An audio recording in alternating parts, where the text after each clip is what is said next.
Good morning, friends. I am Patty Elhoff, the author of Upcycle with Decoupage, available on Amazon, Barnes & Noble, all over online. And Upcycle with Decoupage is also on Facebook. If you'd like to like and follow the page, you'll be notified every week when I have a new video out. It's also the name of my website if you're looking for some or all of the products. And here's what we'll be working on for today. I took one of these old Christmas village houses that's kind of beat up and chipped, and instead of throwing it away, I turned it into this with some cherry blossom napkins, and I'll show you how we can do this. So I took one of these old Christmas village houses. I don't think that's the name of it or the brand name, but you can find these types of little cottages or houses all over the thrift stores if you don't have one. They're really cheap. And I used some chalk paint that matched the background of the napkins almost identically. And I just painted the whole cottage. I started with a roller brush, and then I decided to use a sponge brush, and then I used an acrylic paintbrush. Whatever it takes, just paint the whole cottage and put it aside to dry. Now, I like using the chalk paint. Even though it is expensive, there are all different chalk paints out on the market, and you can use a coupon right now to get them in all of the craft stores, at least in the United States. You could use acrylic paint if you don't have chalk paint.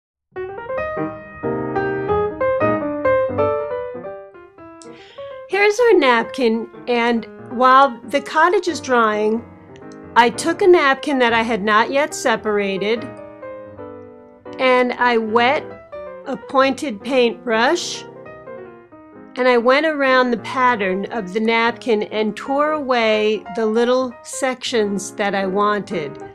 And when you wet this, it makes it that much easier to tear. Place your fingertip over the areas you don't want to tear.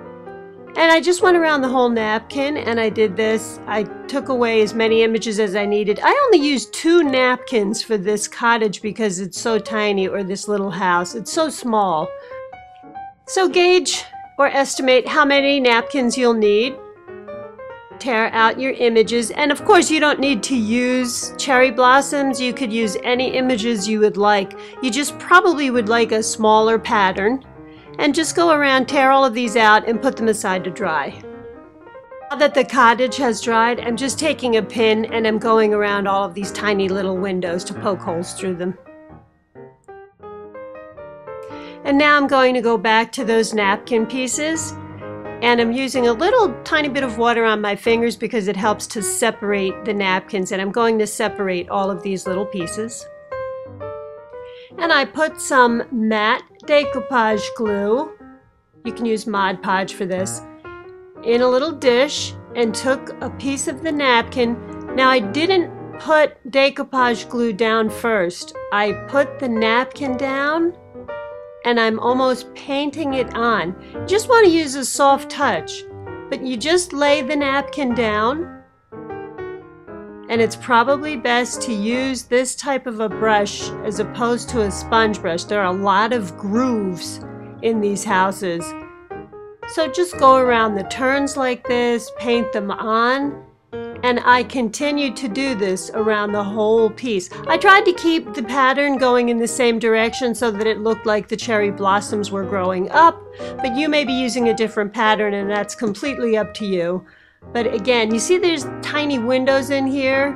I just painted the paper on and continued this all around the house. You may need to use a tiny bit of water to help the napkin sink in. And just use a soft touch and you'll be fine.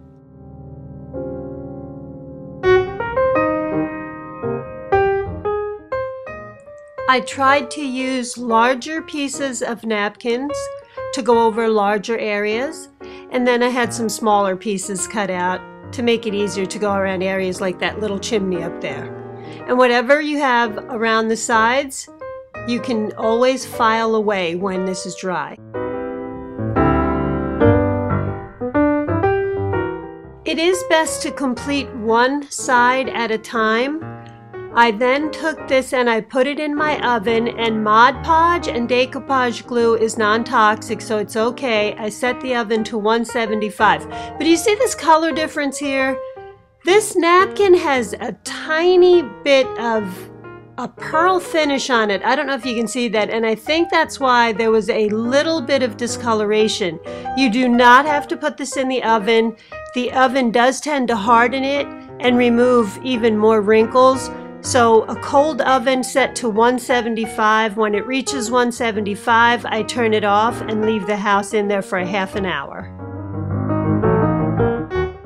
And this has obviously cooled off. So I'm just taking a nail file and I'm going around all of these edges to file away any of the excess papers that I had left over. And then I'm going to repeat that whole process on the other side. I'll just decoupage the back side and the one other side that I didn't finish. And you can put it in the oven again for a second time. And once we're done with that second time in the oven, we won't need to put it in the oven again.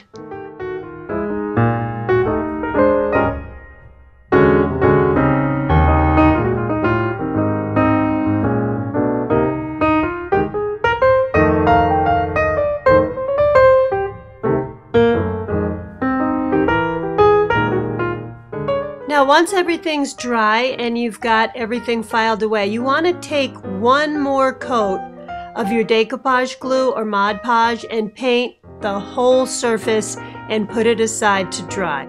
Now the whole surface is dry, and I am taking a product called Triple Thick. It is a very rich, high gloss top coat. And I am going to be adding glitter, a little bit of pink and a little bit of a white or iridescent glitter over this whole surface while this top coat is wet.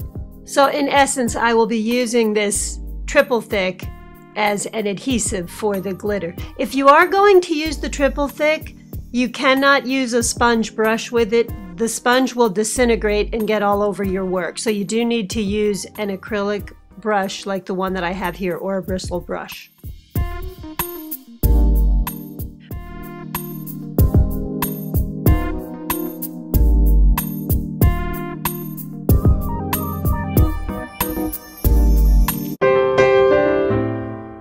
And here is our finished cherry blossom cottage.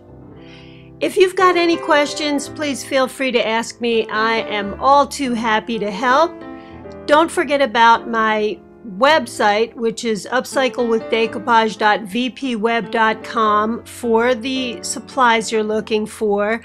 Sometimes the napkins sell out quickly. There's a page on Facebook called Mason Jar Madness and Decoupage. If you go over and friend them, they can help you out with napkin purchases. My Facebook page is also called Upcycle with Decoupage. If you like the page and follow it, you'll be notified every week when I put a new video out.